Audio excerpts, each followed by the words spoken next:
Hello, I am Moodida, and welcome back to Satisfactory. This is my 250-ish hour world tour. I thought it would be a good time to show off a bunch of the world that doesn't get shown in the load balance videos. It's far from a finished world, but I'm really happy with the progress so far. Join me as we take a tour of this load balanced world. Seems fitting to start the tour right here. Show you the progress we've made with the tickets. I have them all except for the last trophy. Obviously, that's the big one. But let's see what kind of progress we've made. So everything else is not changed too much with the starting area and my hub. We've got the storage right here. So I really haven't made too many changes except for the mass amount of drone ports on top, and I'll show that off in a second. I still want to go through and add some signage to all of the storage containers. Although if you just click on the playlist, you can scroll through it and you probably have a pretty good idea of the amounts that are going into all of these containers. The first 200 hours or so of this game was focused around creating every item that needed to go into storage. Now that I have that, and my drone delivery system, I can focus on building dedicated factories for the end game and the final space elevator parts. So we have a drone delivery system, and that's new since the 100-hour tour.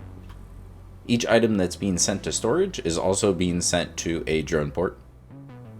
The storage container that's accessible right here on the outside is actually the first of 3. So this one has 2 backing it up, and the way this works is so do each of the drone ports. They're being connected to the second storage container in, meaning they've got plenty of buffer before I run out of anything. And this way I can plop down a drone port wherever I want in the world and have any of the items delivered to me, eliminating the need to go back and forth what feels like hundreds of times at the end game with these factories. These factories are getting so huge. I believe the only new factories here in the Grassy fields are the ones making all of the batteries to supply that drone army. I had just finished the aluminum factory in the swamp, so using that new aluminum, I was able to build 120 batteries per minute to feed all of the drones. All of the rest of these factories are still in here. I believe this is Heavy Modular Frames. This is the 270 concrete per minute. We've got, I think, rotors over there. Let's see. I believe that was the very first one making copper sheets. I think we're making all of the beginner iron products, plates, rods, and screws out of that one. This one I think is making wire and cable, although that one is on an iron node, so I was using the alternate recipes already because I color coordinate the towers for what node they're on top of. So this is on a copper node, all of these whitish gray ones are iron, and then the beigeish ones are the limestone, and yellow sulfur. Black is cool. And then I think the other change I did make was I moved the space elevator. I needed a roundabout once I eventually took over the Red Forest and made a gigantic aluminum factory. So I figured that was a fun place to put it. I think my original plan was to put it in the middle of this one, but this is a tiny roundabout. That's a bigger one, and it just fit much better inside that one. That one still has this foundation in the middle that I just haven't deleted.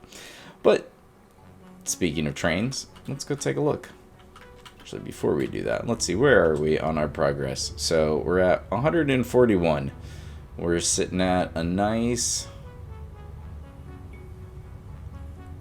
3.2, 3.3 million points per minute. So we're getting there, slowly but surely. It will take a while to get to that 1,000 to get the golden nut for my last trophy. So better start building some more factories. Let's go take a look at the trains.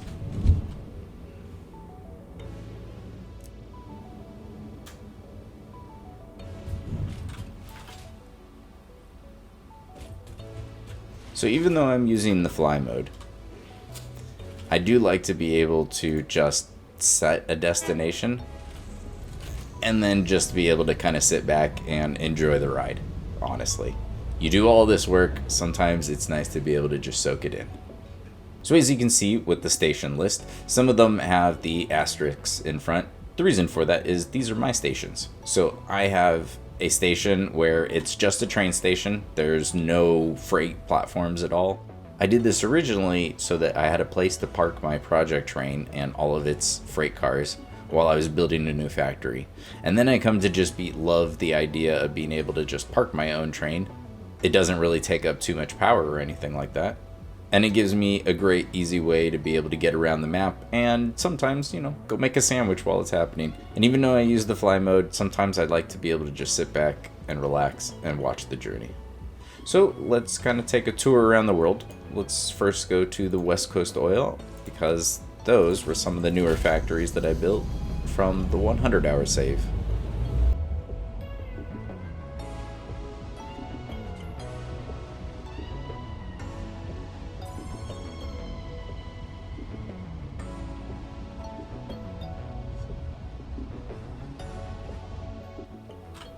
And here we are at the West Coast.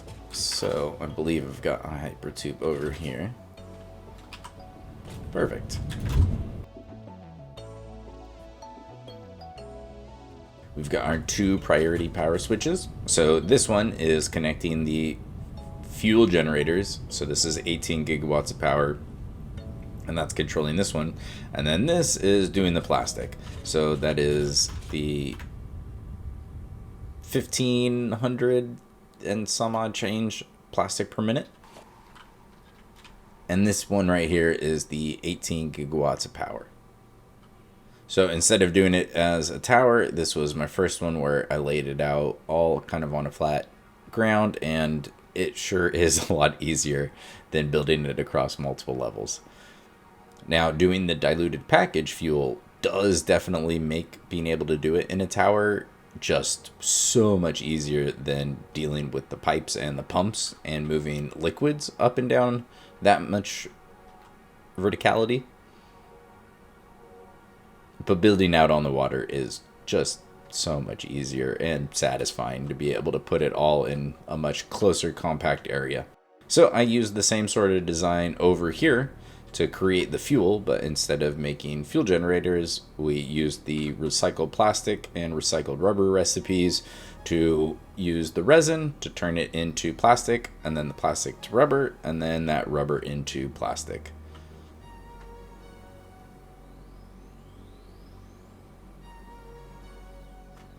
I'm using the 2 pure nodes out here. There are still 2 normal nodes available if I do end up needing them. But that's pretty much it. Besides that, we've got the underside of the factory. This is an emergency awesome sink, because the last thing I want is for the polymer resin to back up and then all of a sudden I'll lose 18 gigawatts of power. So as a failsafe, this has the smart splitter set with the overflow to head to here. So no matter what, the resin isn't going to be the reason why that gets shut off. But I do want to be able to use that for the rubber factory, which I'm going to go take a look at next. I mentioned it in the 100-hour save, but I haven't this save yet. I use 2 different power grids. So the whole train network is running off of my first coal plant, which is making 4,800 megawatts. It also has 100 of the power storage, so I've got 10,000 stored megawatts, because the trains will fluctuate much more than my normal power grid. And this way I can tell if there's anything wrong with the actual factories and not have to worry about fluctuations of the trains interfering with that. So if you look at the normal power grid, we've got just nice, rock steady, solid lines, and it's just so satisfying.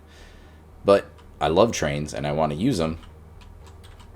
And so that was the solution I came up with, was the 2 different power grids.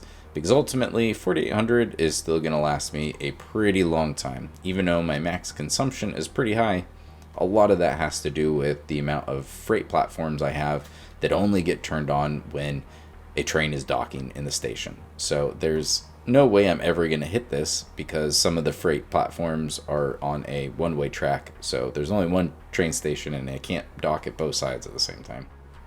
And in having two different power grids, I'm able to connect things like that smart sync to my second power grid because this one won't be on all the time. And so if I put that on my main power grid, the consumption and max consumption wouldn't be the same. Let's go ahead and head up to the Spire coast and take a look at those factories.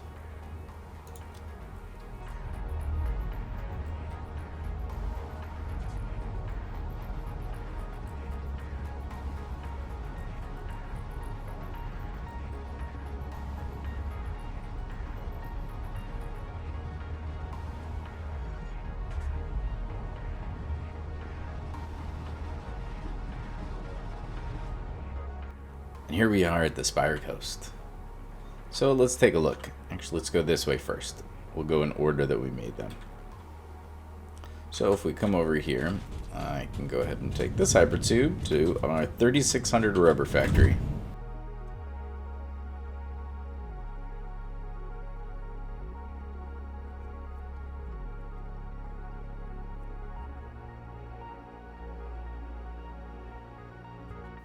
Alright, and here we are.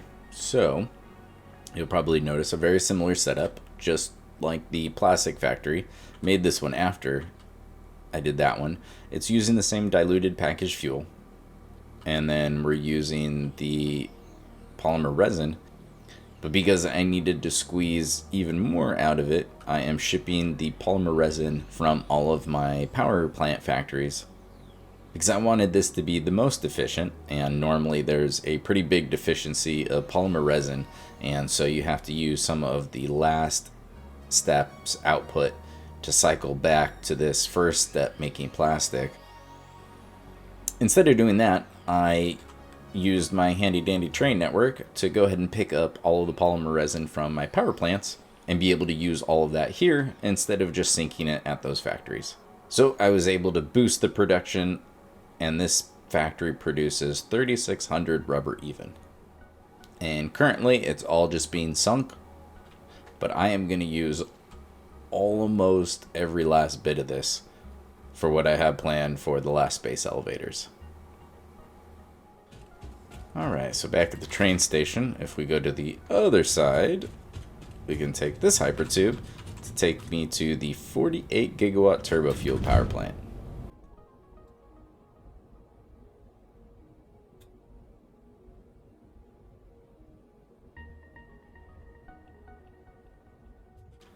And here we are. So I did decide to switch over to using the diluted fuel recipe instead of the diluted packaged fuel recipe. I am really partial to the packaged fuel, mainly because I think it's just way more satisfying to watch the packaged water and empty canisters move around than just the pipes. One, pipes aren't as reliable as the belts are. They're just not as exciting. Even though I have the unmarked pipes, I do still use the one with indicators because at least there's some movement, and that's kind of what I've been going for with the load balanced ones. I really like to see everything moving around. But thankfully, with this recipe and using blenders for the first time on scale, got to load balance the sulfur across all 32 blenders. And then each blender is outputting enough turbo fuel to feed 4 fully overclocked fuel generators. Even though this looks like a lot of fuel generators, I would have normally had to place 320 instead of the 128 that this is. So it does use quite a few power shards, but I think it's totally worth it. It also keeps the amount of junctions down.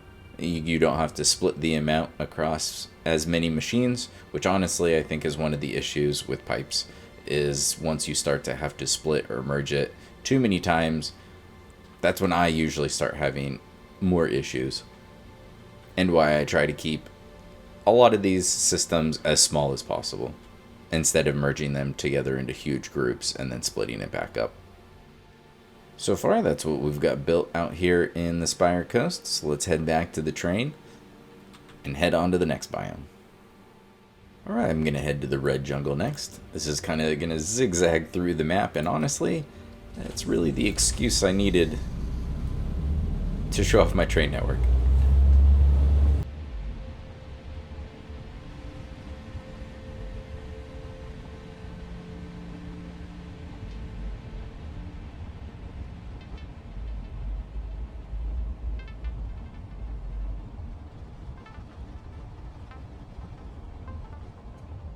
Here we are at the red jungle, so let's take a look. So we've got the nice big train station. So I've got room for 4 train stations. One of them is staying here in the red jungle. It's just a push-pull train that heads out to that spot out there is where I'm gathering 2 pure and 1 normal bauxite node. And then it just brings them on back. These 2 are for exports only. I don't need to bring anything in here because it's a all self-contained system, so I'm just shipping out the ingots. So I'm bringing in a total of 4,800 bauxite. Most of it is being brought right over there, although some of it's being brought in here to load balance and then to be sent right back into the factory. But 2 of the normal nodes are actually just plugging straight in, and they're not even included on this spot right here. But the 4,800 aluminum ingots being sent to the train stations, those are all here. So let's take a look at that real quick while I'm here before we go take a look at the factory. So this is where all of the aluminum's being sent to. It's just each one has its own sink right now. Each line has 600 aluminum ingots, which is a really easy number to work with when you're load balancing and you need to split it up into who knows what amount. So I've got plenty of room to do any more load balancing I need and then send them off into the trains. Now let's head over to the main factory. Alright, so here we are. And I'm real happy with this factory and the way it came out. So I'm just using that crude oil well right there to make the heavy oil residue and then petroleum coke. I'm using a few different alternate recipes. I think mainly the sloppy alumina and the electrode aluminum scrap. And then I've got 160 smelters, all clocked to 100%, making the aluminum ingots. And then those are being sent over to the train. Really pretty simple factory. This was the first time I've used packaged water instead of just running a pipe straight from the water extractor, and I'm really happy with it. And that is all that's here in the red jungle. So let's head on over to the next area, which I believe is going to be the blue crater.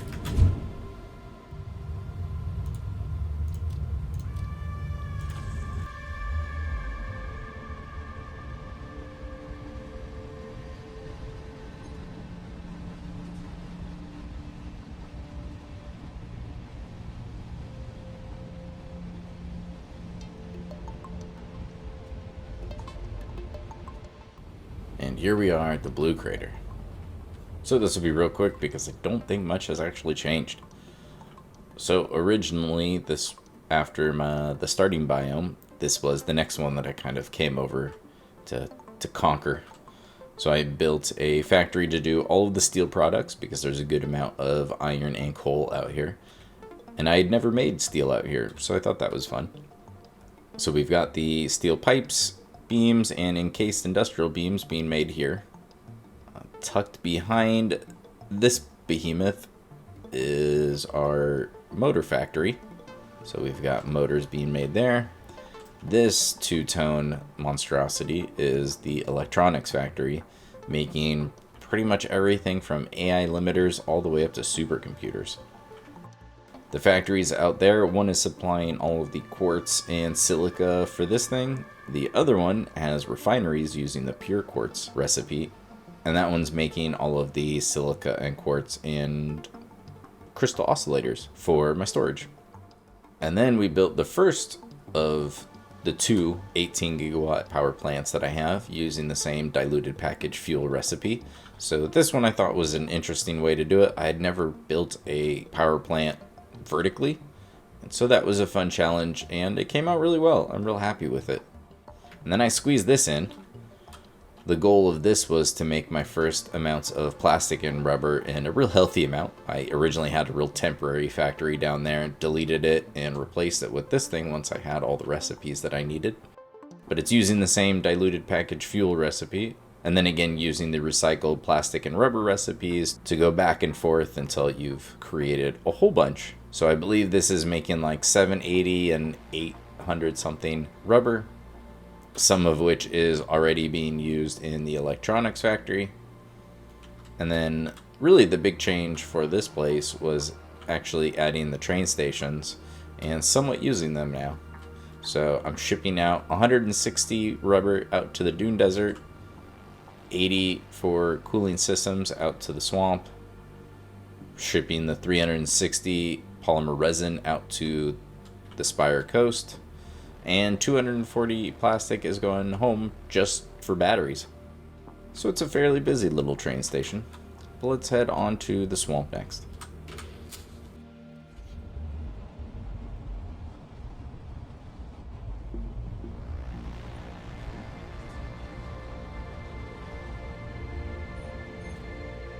We have arrived at the swamp. I don't think I've talked about my trains too much in any of my normal load balance playthroughs, since I try to make those mainly about the factory and not so much the in-between areas. So I did get this whole concept, and I didn't use the same blueprints, but I pretty much stole the blueprints from, I believe it's Drawing Chaos. And if I can find the video, I will definitely link it in the description, because this was super helpful, being able to easily blueprint a spiral to be able to get a train up or down. Now, it's super effective and space saving, but you are adding a ton of track to be able to go up or down in a small area instead of just using a long ramp. So here in the swamp, originally my train station was in this spot right here, but later I realized that I needed another train to be able to handle more freight platforms and be able to send more stuff in and out. And I would much rather have my train station be a little bit harder to get to, because if it takes me an extra 30 seconds to get in or out of here, it really doesn't matter. However, that could affect the throughput on another train, so I'd rather not have the main traffic have to go through here. So I've got one on the entrance and the exit, and they can make you a little dizzy if it's really tall, but they're pretty useful. So I ended up changing the trains around a little bit. So one is grabbing the bauxite for the aluminum factory. So this was my first permanent aluminum factory, making 1,500 aluminum ingots per minute. Being able to build right on top of the water whenever you need water extractors sure does make life a lot easier. This looks so small compared to my other factory. And the petroleum coke is coming from that pressurized resource well extractor over there. The next factory I made out here, I believe, was that one, making the radio control units. So that's making 6 radio control units per minute, utilizing the quartz behind there, and I think, there we go, the copper tower there. And then I made the fused modular frames over here, and we used the nitrogen gas from the resource well that we passed by with the train. And then next, I came back out here and I made the turbo motors, a whopping 2 a minute. But this one needed the fused modular frames and some more nitrogen gas, so it made sense to plop it out here. And then the last and most recent factory is this little guy right here. So real nothing special. Eventually, I would love to do a cosmetic pass on all of my factories and make them a little bit prettier. But there's also the Looming 1.0, so there's also kind of me wanting to get through the game before I spend just countless hours adding random beams that are going to slow down my game. But this right here is making the cooling systems that are going to storage. So I don't need a lot, so this is way more than I need. But they aren't too expensive to make in even that small of a quantity. And they're just being sent right on over to the train and heading back to the home storage. And let's hop back on the train and head out to our last destination, the Dune Desert.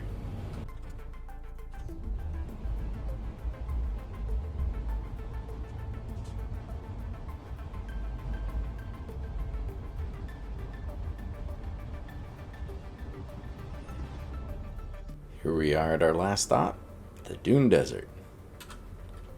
So, we've got the train station. I went ahead and put my train station here at the bottom and then got to work out a fun way of joining back on there.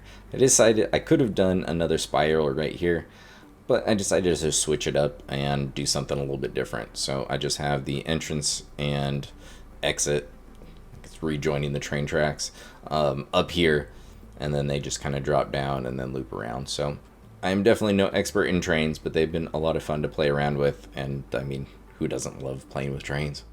So out here in the Dune Desert, this is the most recent project and really still ongoing one. So first thing I did out here in the Dune Desert was tucked away in this corner. It used to be the only thing out here, but this is making my electromagnetic control rods. I'm making them at a rate of 16 per minute, which is way more than I need, but I was going to use up that Caterium node no matter what, so I figured, you know what, let's just use up all of it. And it ended up being the numbers all worked out pretty evenly for that. And then came all of this. So all of this is to make the most recent video where I put together all of this madness to make 90 heavy modular frames.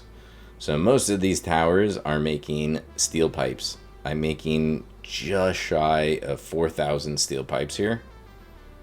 This tower is making all of the reinforced iron plates. It's making 160 per minute, which is actually a pretty decent amount. So instead of needing, 1,000 or 2 wire or screws, I decided to ship in that 160 rubber, which really isn't too much. And I'm using the adhered iron plate recipe, which is one I don't use a lot, but in some circumstances, it's really useful. So we're sending those on over. We've got a nice row of, I think, 27 refineries, all doing wet concrete to make all of the concrete for the encased industrial beams and the heavy modular frames. And then that's what these tiers of platforms are doing. We're making encased industrial beams here, modular frames here, and then the 32 manufacturers making heavy modular frames. And the next couple of projects are going to be right out here as well. So I'm actually going to add on to this, and then we are going to create fused modular frames, because I still need heavy modular frames, but I'm going to use a good chunk of that to make some fused modular frames. And then with those, I'm also going to make a few pressure conversion cubes. And with all of that, I'll finally have most major pieces I need to start building some space elevator parts. Before I end, I want to take a second to thank everyone that has supported the channel. I avoid talking about subscribing or liking videos. You all know what those buttons do and hear about it in enough other videos. But I'm only human, and I won't lie. It's very rewarding to see so many people watch, like, and comment nice things on the videos. Even though I laid out the videos in a way that I hoped would be easy enough to follow along, I never really thought someone would. The fact some of you have, and even had success, blows my mind and makes me just super happy. I mentioned in the 100-hour world tour that I was happy to share my blueprints with everyone. I finally got around to it, and I've put some of them on a Google Drive, and the link is in the description. I have a second playlist that will house all of my blueprint videos, as well as any tips and tricks I can think of. I'm also going to upload this 250-hour and the first 100-hour world saves to the Google Drive as well.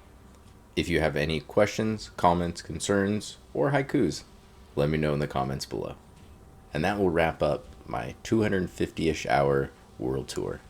The next video will be the fused modular frames, so look forward to that. And thanks for watching.